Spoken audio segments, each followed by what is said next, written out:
Bonjour. Quel skill de ouf. Non, c'est rien, ça. T'es broutille. Je suis juste exceptionnel, c'est tout.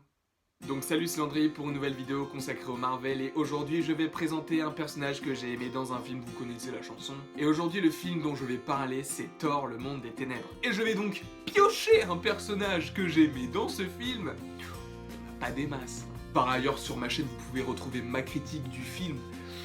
C'est vous qui voyez quoi. Et le personnage que j'ai préféré dans ce film c'est... Sylvain, mets la musique s'il te plaît.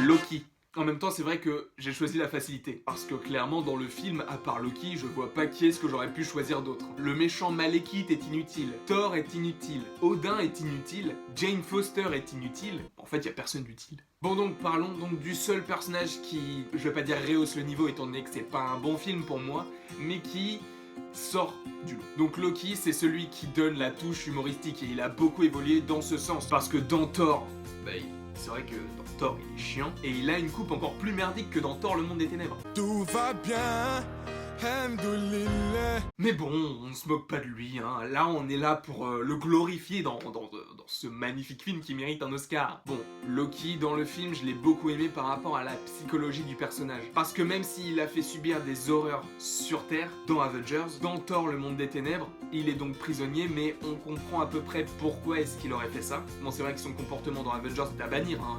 Je ne pousse personne à la violence évidemment, hein. Mais de par son passé, c'était juste une envie de bien faire, entre guillemets, de se venger, de prouver à son père qu'il était...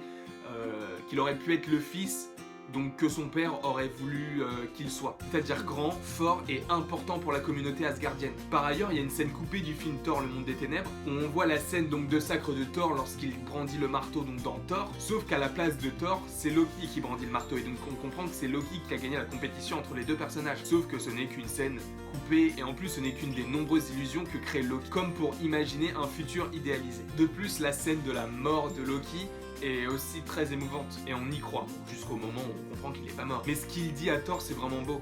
I'll tell Father what you did here today.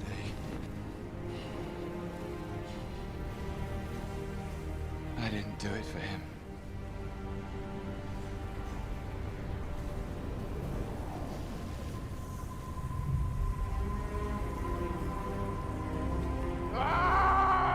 Et maintenant, la version sans les moyens. Je dirais à père ce que tu as fait. Ce n'est pas pour père que je l'ai fait.